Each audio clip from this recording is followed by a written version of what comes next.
आखिर किसी प्लेस को जियोपॉलिटिकल फ्लैश पॉइंट क्यों कहा जाता है? कोई स्टेट ऑयल को जियोपॉलिटिकल लेवरेज कैसे बनाता है? Similarly, rather than engaging in direct conflicts, states geopolitical manoeuvring की तरफ क्यों जाती हैं?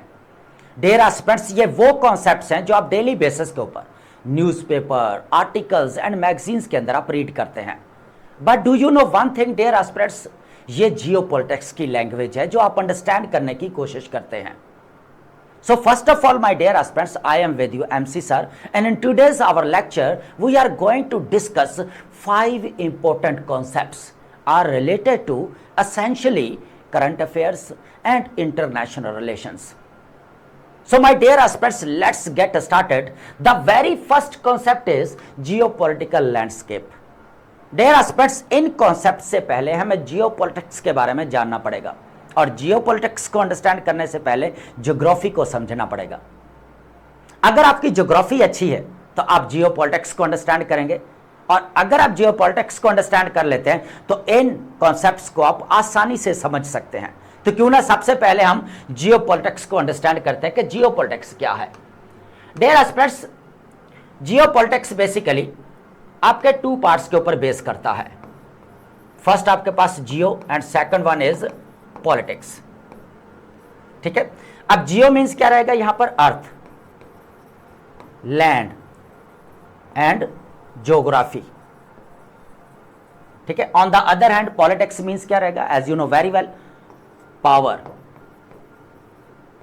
Government, authority, decision making. तो अब हम बात करते हैं ज्योग्राफी की। देखिए, geography is the study of physical features of the earth and its atmosphere as well as human interaction. एक तरफ हमें फिजिकल ज्योग्राफी देखने को मिलती है, एक तरफ हमें ह्यूमन ज्योग्राफी देखने को मिलती है। लेकिन ज्योग्राफी के अंदर क्या क्या आता है? आपका प्लेस है, लैंड है आपके, उसके बाद डेजर्ट है, माउंटेन्स है, रिवर्स है, क्लाइमेट है, वाटर है, नेचुरल रिसोर्सेज है एंड पॉपुलेशन है। देखना यह है कि यह ज्योग्राफी बेसिकली किस तरह असरअंदाज होती है, किसके ऊपर? पॉलिटिक्स के ऊपर, इकोनॉमिक्स के ऊपर, इंटरनेशनल रिलेशंस के ऊपर एंड फॉरेन पॉलिसी के ऊपर। तो अब हम जरा इसको डेफिनेशन के साथ अंडरस्टैंड करते हैं कि जियोपॉलिटिक्स क्या है। Geopolitics is the study of how geography influence politics, economics, foreign policy and international relations. Even in more simple words, we can say this: geopolitics is the study how countries use their geography, power, military resources and diplomacy for what? To protect or expand their national interest. आप इसको थोड़ा और interesting बनाते हैं। देखिए, geography is the stage. On the other hand, geopolitics is the play, drama that is performed on the stage. आप यूं भी कह सकते हैं कि politics is influenced by geography. तो आई होप आपने अंडरस्टैंड किया होगा कि जियोपॉलिटिक्स क्या है। And in more simple words हम ये कह सकते हैं कि कोई भी कंट्री अपनी geographical location, resources, military, economy and power को यूज करते हुए वो क्या करता है? नेशनल इंटरेस्ट्स को जो है वो प्रोटेक्ट करता है या एक्सपेंड करता है। तो आई होप आपने जियोपॉलिटिक्स को अंडरस्टैंड किया होगा। अब हम बात करते हैं, बेसिकली हमारे पास है जियोपॉलिटिकल लैंडस्केप। ज्योग्राफियाई सियासी सूरत हाल क्या है?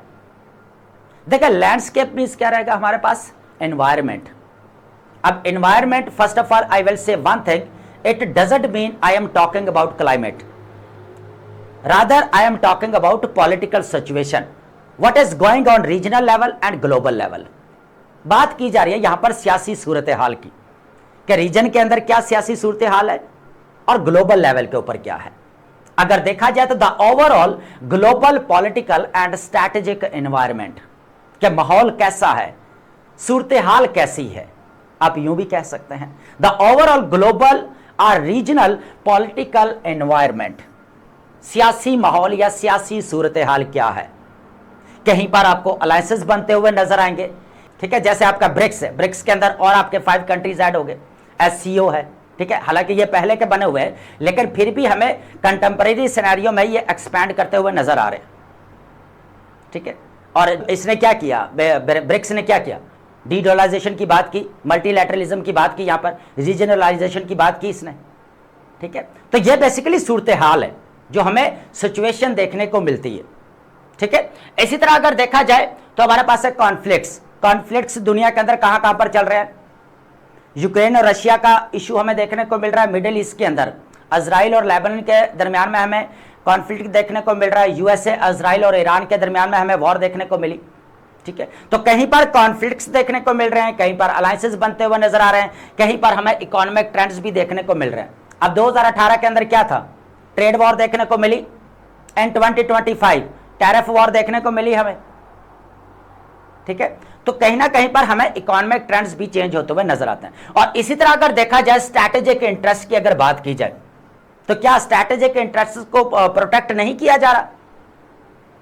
एग्जांपल ले लेते हैं यहां पर वेनेजुला की, एंड 2026 क्या हुआ, स्टार्ट में उसने डायरेक्टली मिलिट्री पावर को यूज करते हुए, गन बोट डिप्लोमेसी का यूज करते हुए उसने क्या किया, वेनेजुला के ऊपर कंट्रोल हासिल कर लिया, उसके प्रेसिडेंट को अरेस्ट कर लिया।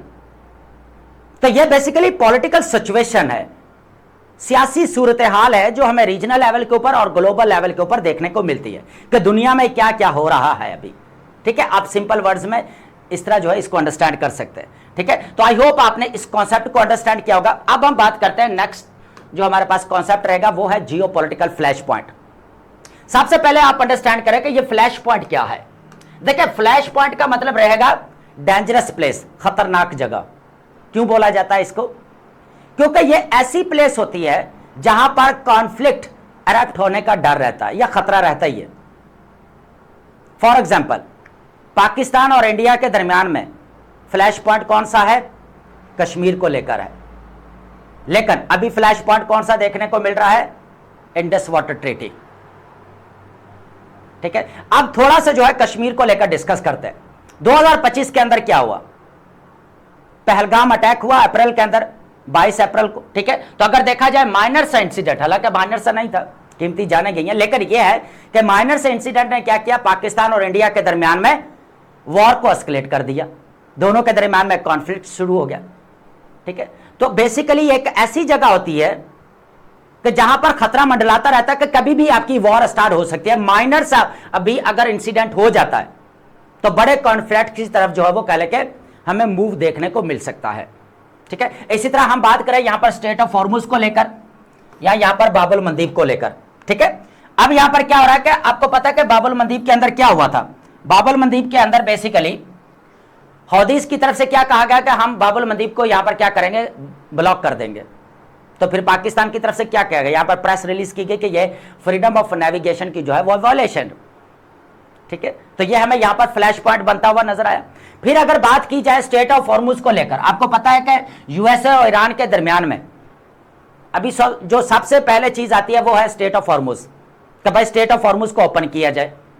अब अगर देखा जाए तो बाबुल मंदीब और स्ट्रेट ऑफ हॉर्मुज, इन दोनों के ऊपर किसका कंट्रोल है, ईरान का कंट्रोल देखने को मिल रहा है।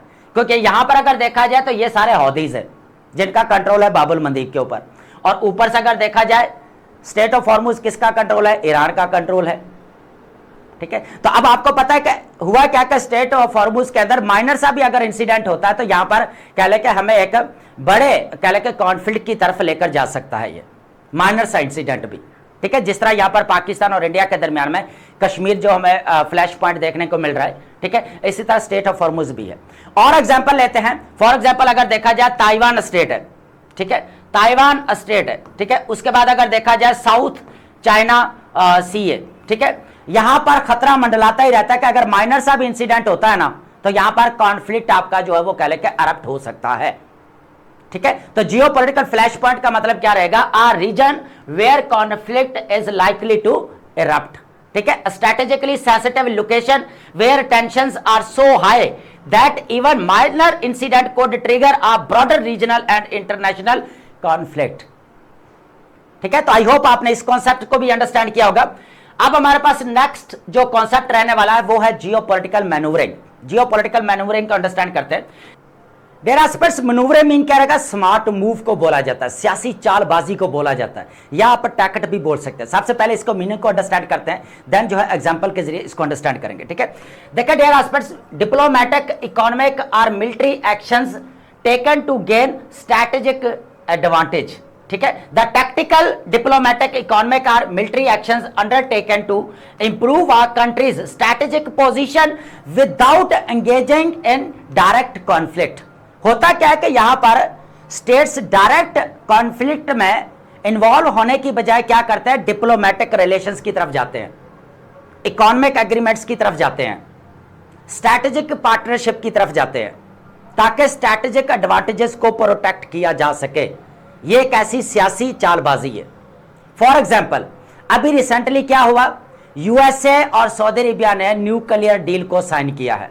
दूसरी तरफ यूएसए किसके साथ वॉर लड़ रहा था? ईरान के साथ। भाई आप यूरेनियम एनरिचमेंट नहीं कर सकते, और दूसरी तरफ जो है यहां पर न्यूक्लियर डील साइन की जा रही है, किसके साथ? सऊदी अरेबिया के साथ। तो इसको बोला जाता है जियोपॉलिटिकल मैनूवरिंग। ठीक है, देखिए अब सऊदी अरेबिया अगर देखा जाए तो वो ईरान के साथ तो वॉर नहीं लड़ रहा ना। हाँ, हौदीस के साथ तो जो है हमें कॉन्फ्लिक्ट देखने को मिल रहा है, लेकिन ईरान के साथ नहीं मिल रहा। क्यों? उसकी वजह क्या है कि जो ईरान है वो बेसिकली क्या कर रहा है? यूएसए मिलिट्री बेसिस को टारगेट कर रहा है सऊदी अरेबिया के अंदर। ठीक है, लेकिन दूसरी तरफ अगर देखा जाए तो पाकिस्तान का सऊदी अरेबिया के साथ स्ट्रैटेजिक डिफेंस पैक्ट देखने को मिलता है। यह भी जियोपॉलिटिकल मैनूवरिंग है। ठीक है, तो अब यहां पर क्या है कि सऊदी अरेबिया जो है वो कह के डायरेक्ट वॉर में इन्वॉल्व नहीं हो रहा, लेकिन वो क्या कर रहा है? न्यूक्लियर डील को साइन करके बैठा हुआ, किसके साथ? यूएसए के साथ भी, और डिफेंस पैकेट साइन किया है पाकिस्तान के साथ भी। ठीक है, तो ये जियोपॉलिटिकल मैनूवरिंग है। दूसरी तरफ अगर देखा जाए इकोनॉमिक टाई की अगर बात की जाए, देखिए यूरोपियन कंट्रीज की बात करते हैं। 2026 के अंदर क्या हुआ? वेनेजुएला वाला केस अलग रखकर अगर हम बात करें तो ट्रंप ने कहा कि मुझे ग्रीनलैंड के ऊपर कंट्रोल चाहिए क्योंकि नेशनल सिक्योरिटी का इश्यू है। साथ ही अगर देखा जाए तो यूएसए की पॉलिसी क्या है? America first, make America great again. अब यही वो कह लें कि ट्रंप की स्टेटमेंट थी जिसकी वजह से यूरोप ने अपने आप को इनसिक्योर फील किया, और ट्रांस अटलांटिक जो रिलेशन थे वो हमें यहां पर टूट फूट का शिकार होते हुए नजर आए। ठीक है, फ्रेगमेंटेशन आप कह सकते हैं बेसिकली कि ट्रांस अटलांटिक रिलेशंस में हमें फ्रेगमेंटेशन देखने को मिली यूएसए और यूरोपियन कंट्रीज के दरमियान में। तो यूरोपियन कंट्रीज ने क्या किया कि भाई अब यूएसए तो जो है कह ले कि हमारे साथ जिस तरह पहले चलना चाहिए था उस तरह तो चल नहीं रहा, क्योंकि यूएसए अपने इंटरेस्ट जो है वो प्रायोरिटी पर रख रहा है और बात कर रहा है अमेरिका फर्स्ट। ठीक है, मेक अमेरिका ग्रेट अगेन। तो अब यूरोपियन कंट्रीज कहां पर जाएं भाई? वो कहते हैं कि हमारी भी सॉवरेनिटी का मसला है। तो उन्होंने क्या किया? यूरोपियन कंट्रीज ने इंडिया के साथ, इफ यू रिमेंबर, इंडिया के साथ मदर ऑफ ऑल डील्स को साइन किया। वो सिर्फ किसकी वजह से? ट्रंप की बिहेवियर की वजह से। और दूसरी तरफ उन्होंने क्या किया? चाइना के साथ अपने रिलेशंस को बढ़ाया। जर्मनी के जो चांसलर है फ्रेडरिक मर्ज, उन्होंने भी चाइना का विजिट किया। Canadian prime minister mark Carney, उन्होंने भी चाइना का विजिट किया। केयर स्टारमर जो फॉर्मर प्राइम मिनिस्टर है यूके के, उन्होंने भी चाइना का विजिट किया। ठीक है, और यह है जियोपॉलिटिकल मैनूवरिंग, क्योंकि वो डायरेक्टर यूएसए के साथ वॉर तो नहीं लड़ सकते ना। तो उन्होंने क्या किया? यहां पर अपने डिप्लोमेटिक रिलेशंस को बढ़ाया। ठीक है, चाइना के साथ भी बढ़ाया, इकोनॉमिक एग्रीमेंट भी साइन किया इंडिया के साथ। ठीक है, तो ये बेसिकली क्या है? Geopolitical manoeuvring. जब आप कह लें कि किसी डायरेक्ट कॉन्फ्लिक्ट में इन्वॉल्व नहीं होते, बल्कि क्या करते हैं? डिप्लोमेटिक रिलेशंस, इकोनॉमिक एग्रीमेंट्स या स्ट्रैटेजिक पार्टनरशिप में जाते हैं, और इससे क्या होता है? आप अपने स्ट्रैटेजिक एडवांटेजेस को गेन करते हैं। ठीक है, तो आई होप आपने इस कॉन्सेप्ट को भी अंडरस्टैंड किया होगा। अब हम बात करते हैं नेक्स्ट कॉन्सेप्ट की। देखें, जियोपॉलिटिकल कंपटीशन, और यह जियोपॉलिटिकल कंपटीशन हमें किसके दरमियान में देखने को मिल रहा है? ग्लोबल पावर्स के। एक तरफ आपका चाइना है और दूसरी तरफ आपका यूएसए है। अब दोनों ही चाहते हैं रीजनल लेवल के ऊपर और ग्लोबल लेवल के ऊपर इनकी डोमिनेंस हो, इनकी हेजमनी हो, इनका इन्फ्लुएंस हो। ठीक है, अब हो क्या रहा है कि strategic contest among nations for regional and global dominance, the continuous struggle among states to secure strategic advantages. किसमें? ट्रेड में, टेक्नोलॉजी में, रिसोर्सेज, मिलिट्री कैपेबिलिटीज और रीजनल इन्फ्लुएंस विदाउट अगर देखा जाए नेसेसरली लीडिंग टू वॉर। ठीक है, देखें वॉर में जाए बगैर ये क्या कर रहे हैं, एक दूसरे के साथ मुकाबला कर रहे हैं ताकि स्ट्रैटेजिक एडवांटेजेस को हासिल किया जा सके और रीजनल लेवल के ऊपर, ग्लोबल लेवल के ऊपर जो है वो हेजमनी भी बनाई जा सके, इन्फ्लुएंस को भी जो है वो कह लेके बढ़ाया जा सके। अब इसको अंडरस्टैंड करते हैं। देखें अब अगर देखा जाए क्रिटिकल मिनरल्स को लेकर या रेयर अर्थ मिनरल्स को लेकर, तो दुनिया के अंदर डोमिनेंस या हेजमनी किसकी नजर आती है? चाइना की नजर आती है, क्योंकि चाइना के अंदर क्रिटिकल मिनरल्स या रेयर अर्थ मिनरल्स बहुत ज्यादा हमें देखने को मिलते हैं। ठीक है, तो अब यहां पर यूएसए अपने आप को इनसिक्योर फील करता है। ठीक है, क्योंकि उसको पता है कि क्रिटिकल मिनरल्स अगर देखा जाए तो दुनिया के अंदर सबसे ज्यादा जो देखने को मिलते हैं चाइना के अंदर है। ठीक है, इसी तरह अगर टेक्नोलॉजी की बात की जाए तो टेक्नोलॉजी में यूएसए सबसे आगे है दुनिया में। ठीक है, और चाइना जो है वो कह लेके उससे पीछे है। हालांकि चाइना भी जो है डे बाय डे एक्सपैंड कर रहा है, ऐसा नहीं है कि नहीं कर रहा। ठीक है, लेकिन अभी भी अगर देखा जाए टेक्नोलॉजी में, इकोनॉमी में या मिलिट्री पावर में, वो यूएसए आपका आगे ही नजर आ रहा है। ठीक है, अब दोनों की हमें रीजनल लेवल के ऊपर और ग्लोबल लेवल के ऊपर जो वो कह लेके हेजमनी या डोमिनेंस या इन्फ्लुएंस देखने को मिलता है, क्योंकि यूएसए जो है वो हमेशा से कहीं ना कहीं पर मिलिट्री इंटरवेंशन देखने को मिलती है। और चाइना की पॉलिसी क्या है? जियो इकोनॉमिक। वो क्या कर रहा है? BRI project, belt and road initiative के जरिए क्या कर रहा है? रीजनल लेवल के ऊपर अपने इन्फ्लुएंस को बढ़ा रहा है, अपनी हेजमनी को या डोमिनेंस को जो है वो कह लेके बढ़ा रहा है। उसने किया चाइना ने। यहां पर हमें कॉन्सेप्ट देखने को मिलता है डेट डिप्लोमेसी, कि यहां पर चाइना ने रीजनल लेवल के ऊपर जितने भी पुअर कंट्रीज हैं उनको लोन दिया हुआ है, वहां पर इन्वेस्टमेंट की है। ठीक है, और इसकी वजह से उसका इन्फ्लुएंस भी उस कंट्री के ऊपर देखने को मिलता है। ठीक है, तो रीजनल लेवल के ऊपर क्या हो रहा है बेसिकली कि चाइना अपना इन्फ्लुएंस बढ़ाता जा रहा है और कोशिश कर रहा है कि ग्लोबल लेवल के ऊपर भी इसका इन्फ्लुएंस बढ़े। और यूएसए क्या कर रहा है? यूएसए भी चाहता है कि भाई रीजनल लेवल के ऊपर, ग्लोबल लेवल के ऊपर इसी का ही जो है कह लेके इन्फ्लुएंस हो। ठीक है, तो ये है जियोपॉलिटिकल कंपटीशन, जब यहां पर ग्लोबल पावर एक दूसरे के साथ मुकाबला करती हैं और आगे निकलने की कोशिश करती हैं ताकि इनकी रीजनल लेवल के ऊपर और ग्लोबल लेवल के ऊपर हेजमनी जो है वो बरकरार रहे। ठीक है, इसके बाद हमारे पास है लास्ट कॉन्सेप्ट, ये है जियोपॉलिटिकल लेवरेज, सियासी असरो रसूख। ठीक है, अब होता क्या है कि कोई भी स्टेट है, अगर उसके पास ताकत या कोई ऐसा जरिया है जिसके जरिए वो दूसरी स्टेट के ऊपर असरो रसूख भी डाल सकता है और दबाव भी डाल सकता है, अपने स्ट्रैटेजिक एडवांटेजेस को हासिल कर सकता है। अब किस तरह इस चीज को अंडरस्टैंड करते हैं? देखें, political, economic and military influence used to gain strategic, ठीक है, the ability of a country to influence others by using its strategic location, military power, ठीक है, economy, energy resources, technology, diplomacy as a bargaining tools. अब इस चीज को understand करते हैं। देखें, स्टेट ऑफ हॉर्मुज और बाब अल मंदीब के ऊपर किसका कंट्रोल? ईरान का कंट्रोल। तो ईरान इसको जियोपॉलिटिकल लेवरेज के तौर पर जो वो यूज करता है। ठीक है, दूसरी तरफ गल्फ स्टेट्स के पास क्या है? ऑयल है, तो ऑयल को वो जियोपॉलिटिकल लेवरेज बनाते हैं। वो दूसरे कंट्रीज के ऊपर अपना असर और रसूख भी डालते हैं, दबाव भी डालते हैं, अपने स्ट्रैटेजिक जो है एडवांटेजेस को भी हासिल करते हैं। किसके जरिए? ऑयल के जरिए। और चाइना के पास क्या है? चाइना के पास BRI प्रोजेक्ट है जो चाहता है कि पूरी कनेक्टिविटी हो रीजनल लेवल के ऊपर। ठीक है, तो वो आप ये समझ लें कि वो BRI को basically belt and road initiative को एज ए जियोपॉलिटिकल लेवरेज के तौर पर जो देखता है या उसको बनाता है और अपने स्ट्रैटेजिक एडवांटेजेस को हासिल भी करता है। तो ये है जियोपॉलिटिकल लेवरेज, सियासी असरो रसूख आप कह सकते हैं, ताकि स्ट्रैटेजिक एडवांटेजेस को हासिल किया जा सके। लेकिन इसके लिए सबसे पहली शर्त क्या है? कोई ना कोई आपके पास ताकत होनी चाहिए।